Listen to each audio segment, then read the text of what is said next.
Saan ka man naroroon, mahal ko. Mananatili kang buhay sa aking puso. Ramdam kita sa bawat sandali. Dahil buhay na buhay ka sa himig ng pag-ibig. Himig ng pag-ibig. I need your love, you brighten up my day. Isang himig na maging gabay sa mga taong wagas na nagmamahalan. Duyan ng malabahagharing pag-ibig na hihili sa puso at pakiramdam. Himig ng pag-ibig. Isang dula na kung saan iikot ang iba't ibang kwento na inyong mapapakinggan mula Lunes hanggang Sabado. Sa pluma at direksyon ni Luvimin Aquino. Dito sa Lovelet Artist and Talent Center Drama Productions, handog sa inyo ng #1 and most trusted radio network in the country, Bumbo Radio Philippines. Basta Radio. Bumbo.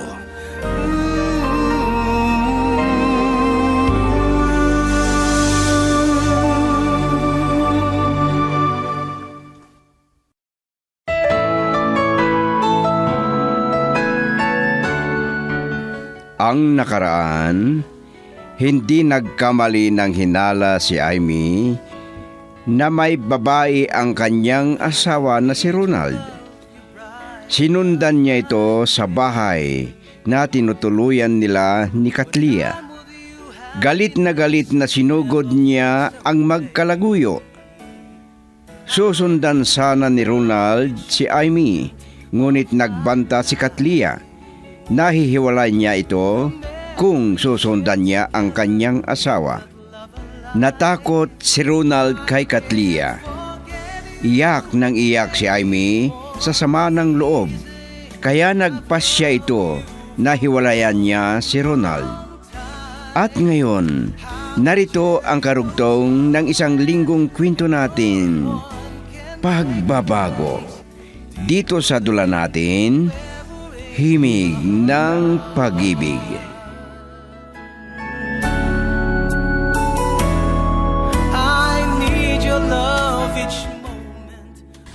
Ikaw pala, Ani? Friend, kumusta ka na? Naparito ako kasi may binilin si boss. Sige, mag-usap muna kayo dyan at titignan ko yung anak mo, Aime, ha? Opo, tay. Oh, friend, ano na bang nangyari sa'yo? Oh, bakit namumugto yung mga mata mo? Ani, ikaw lang nakakaalam nito, ha? Wala na kami ni Ronald. Maghiwalay na kami. Ano? Nahuli ko siya at ng babae niya. Ano? Nagawa ni Ronald sa'yo yan?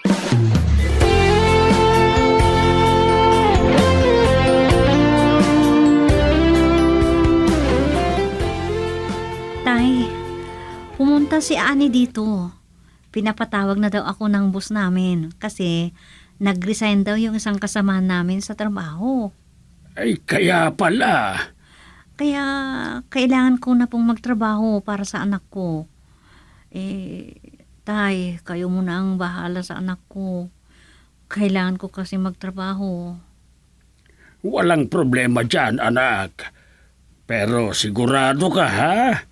Alam mo naman na may problema kang kinakaharap. Opo, tay. Ibubuhos ko na lang ang panahon ko sa anak ko at sa trabaho para madali akong makalimot sa ginawa ng hayop na yun.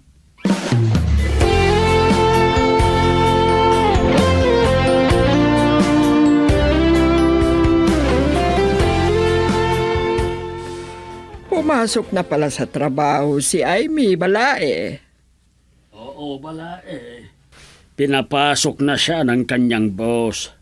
Okay na yon para makapaghanap buhay na siya at may pera na sila ng apo ko. Nahihiya nga ako. Ay, ewan ko ba dun sa anak kong si Ronald? Di naman nagpupunta sa bahay. Mapadaan man lang sana. Ewan ko ba kung ba't yun ang napili niyang daan? Noon, lagi ko siyang pinapaalalahanan. Pero, ewan ko ba kung ano ang pinakain ng babaeng yun sa anak ko? Bakit sunod-sunuran siya? Sana maging okay na ang pinili niya. Maging masaya na siya sa pinili niya, Balae. Ewan ko ba? Bahala na siya sa buhay niya. Ginusto niya yan. Kahit anong gawin ko, wala din.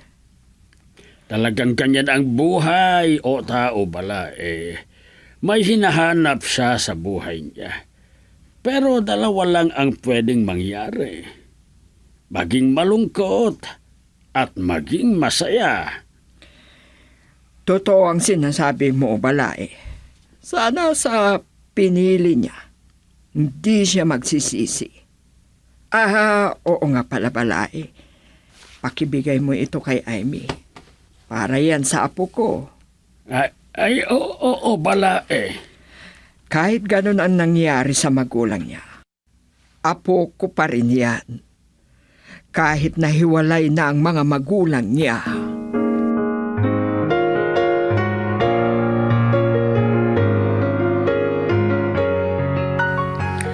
Ayoko na mapahiya ang biyanan mo, anak. Kaya kinuha ko na rin ang binigay niya. Wala naman silang kasalanan, tay, ah. Kaya okay lang. Nakunin niyo kung ano man ibibigay nila. Ay, oo nga pala. Maaga ako bukas na aalis kasi may pupuntahan pa po ako. Saan ka naman pupunta, anak? May importante lang akong puntahan. Punta ako sa opisina nila Ronald. Kausapin ko ang boss nila. Ano naman ang gagawin mo doon? Kailangan ko ang sustento ng anak niya. Ano? Opo, tay. Nalaman ko kasi kay Briggs na hindi daw gusto ng boss nila ang ganoon. Kaya, pabor ang boss nila sa akin. Ay, tama ka, anak. Dalawa lang ang mangyayari sa kanya pag di siya magsustento. Magbigay siya ng sustento o kaya maalis siya sa trabaho. Paano na yung babae niya kung maalis siya sa trabaho? Ay, hindi ko na problemahin yun, tay. Ang mahalaga sa akin, yung sustento ng anak namin. Sige, kung saan ka masaya, dun ako. Para may pagsisisihan ang asawa mo. Girl, I need you. I need your love.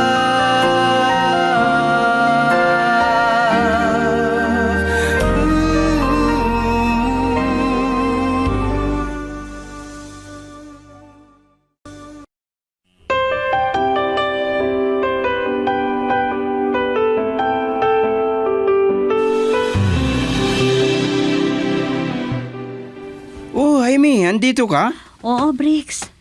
Ano, andyan ba yung general manager nyo? Oo, nandito. Bakit? Ay, yung kumpare mong babaero, andito ba? Wala siya dito. Nakalib siya. Wow, ha? Talagang pinili na niya ang babae niya. Sige lang, magpakasaya sila. Buti na lang, nakipaghiwalay na ako sa lalaking yon. Mabuti naman, di na siya nauwi. Baka kung makita siya ni Itay kung ano pang mangyari sa kanya. Oh, halika. Sasamahan kita kay boss.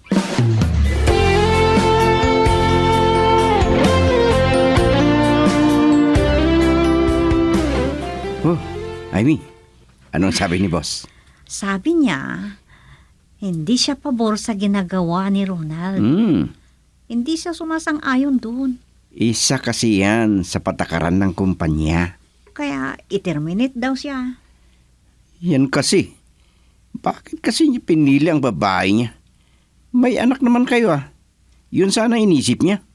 Wala na tayong magagawa. Na-in love nga sila eh. Ano pa nga ba? Wala na rin siyang babalikan, Briggs. Ayoko na talaga sa kanya. Ay, nako. O ano, alis na ako. Di na ako magtatagal kasi may trabaho na ako. Bumalik na ako sa trabaho. Dumaan lang ako dito para kausapin ang boss nyo. Di rin kita masisisi, Jaime. Nasaktan ka niya ng labis. At kahit kumpare ko pa siya, ayaw ko sa maling ginawa niya. Ay, ayoko ng ganun. Kahit lalaki kaming dalawa. Siguro, okay na rin ito. Walang lalaki sa buhay ko. Walang lalaki, walang problema.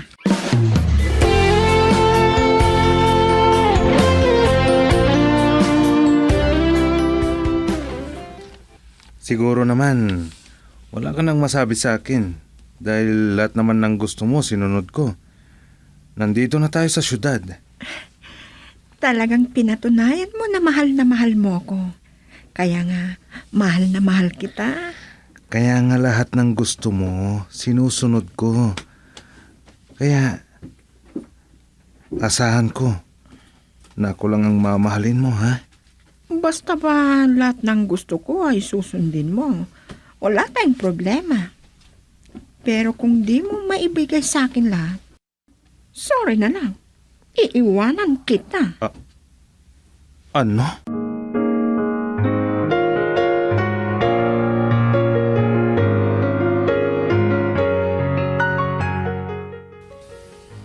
Nag-report ka na pala, pare.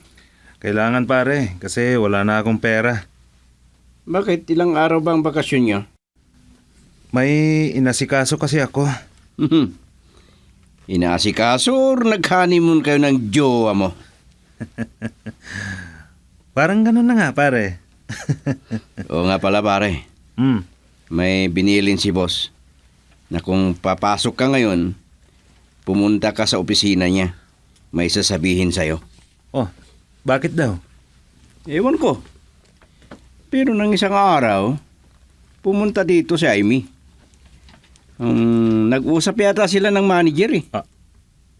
Ano? Oo, at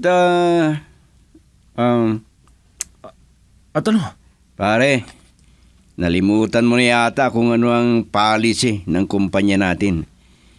Hindi gusto ni boss ang ginawa mo. Ano? Sige, punta ka na dun. Kausapin mo si boss.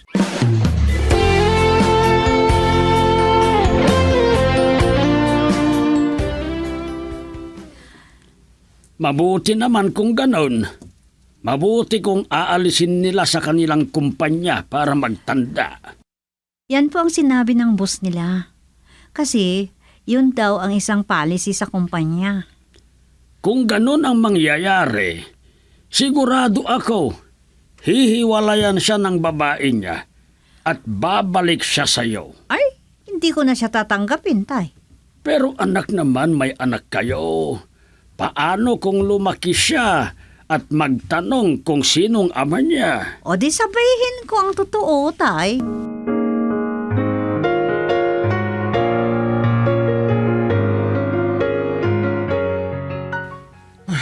Anong sabi mo?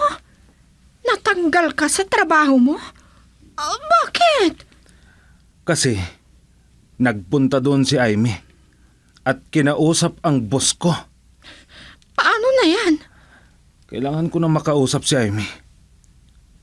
Para kunwari, makipagbalikan ako sa kanya. Ano? Gagawin mo yan? Aba, di ka ba nag-iisip sa ginagawa mo? Tatanggapin ka kaya niya? Pero, May pagpipilian ka para di kita iwan. ha? Tatawagan ko si Badong. Siya ang magbibigay ng trabaho mo. Anong trabaho naman yan?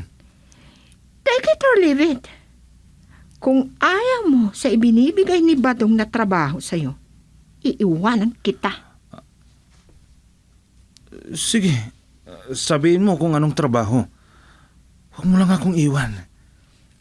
Gagawin ko lahat para sa'yo. Talaga, Ronald? Oo. Lahat gagawin ko. Huwag ka lang mawala sa buhay ko. Girl, I need you. I need your love.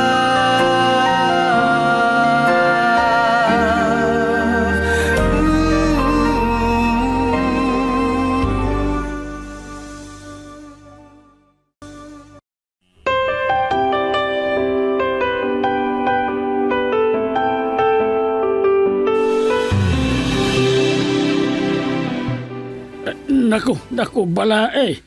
Ang dami namang grocery yan. Oo, at para sa apo ko yan, balae. Ay, nakakahiya naman, balae. Walang problema, balae. Basta sa apo natin. Kahit na gano'n ang ginawa ng anak ko, si Amy pa rin ang manugang ko. Masaya ako dahil dyan, balae. Hihintayin ko na pala si Amy. At isa pa, gusto kong maalagaan ang apo ko. Salamat, balae. Sinabi ko na kay Ronald na kahit mag-asawa siya ng iba, si Amy pa rin ang kikilalanin kong manugan. At huwag na huwag niyang ipapasyal sa bahay namin dahil lintik ang papaing yun. Wala tayong magagawa, balae. Iyon ang gusto ng anak mo. Mali ang ginawa niya.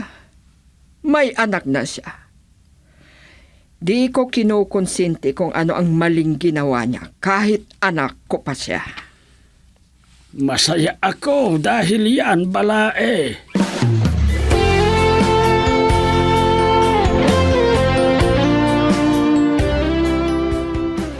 Oh, napasyal naman kayo, Mama. Hinintay kasi kita kasi gusto ko na makapag-usap tayo. Ay, okay naman po ako, Mama. Kahit wala na kami ni Ronald. Mabutit nakapasyal kayo. Pasalamat po ako dahil kahit wala na kami ni Ronald, pumapasyal pa rin kayo dito. Walang magbabago. Mahal ko kayo ng apo ko. Oo nga pala. Kamusta ka naman? Okay na po ako, Mama. Naghihilom na ang sugat na ginawa ng anak nyo. Kinakaya ko naman para sa anak ko. Anak, kung ano man ang kailangan mo or tulong, magsabi ka lang sa akin para sa'yo at para sa apo ko. Huwag niyo na kaming alalahanin, Mama. Okay naman ako. Dapat kong tanggapin na may mahal ng iba ang anak nyo. Sa anak ko na lang ibuhos lahat ang pagkakataon. May nasabi pala sa akin ng tatay mo na nanggaling ka daw sa opisina nila Ronald at natanggal ata sa trabaho. Oo nga po. Yun daw kasi ang policy ng kumpanya. Ay, nako. Kung natanggal na siya sa trabaho, nako, doon na naman siya sa bahay. Ay, sigurado po yun, Mama. Uuwi sa inyo. Ay, kung wala na sigurong makukuha o mahuhut-hut ang babaeng yan kay Ronald, baka iwanan din niya. Wala na po akong pakialam dun, Mama. Yun ang ginusto niya eh. Kung anong magiging buhay niya. Bahala siya. Yun ang pinili niya. Magtiis siya.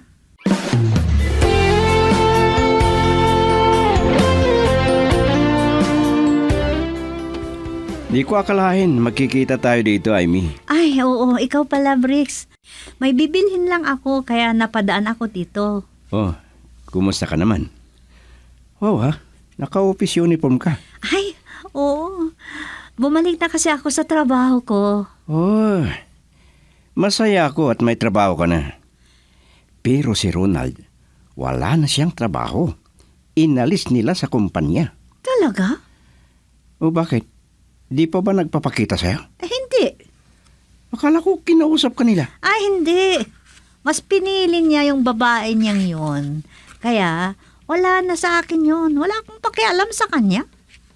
Alam ko na pag wala na siyang may bibigay sa babaeng yun, iiwanan din siya. Talaga. At wala na akong pakialam sa kanila, Briggs. Ang mahalaga sa akin ay yung anak ko. Mhm. Palalakihin ko yung anak ko ng maayos kahit wala siyang ama.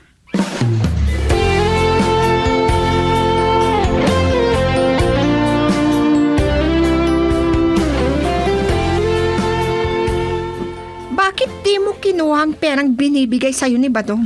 Ayoko. Illegal ang trabaho na sinasabi niya sa akin. So what? Ayoko ng trabaho na yun. Maghahanap na lang ako ng iba. Paano na lang kung mahuli ako? Kung magpapahuli ka, di makukulong ka. Pag hindi, di okay, di ba? Ano? Gusto mo na maghiwalay tayo? O baka naman gusto mong maghanap ako ng iba? Sige na nga. Mahal na mahal kita kaya kahit ano gagawin ko. Iyan ang gusto ko sa'yo. Kaya pinili kita. Kasi masunurin ka. At alam ko na mahal mo ko. Lahat gagawin ko. Kahit isang lako pa ang kaluluwa ko, huwag ka lang mawala sa akin. Talaga? Oo. Lahat gagawin ko. Pero wag mo akong lokohin. Dahil papatay ako ng tao. Nang dahil sa'yo, kinalimutan ko ang pamilya ko. Yan ang isipin mo. Dahil kahit ikaw, papatayin ko. Girl, I need you. I need your love.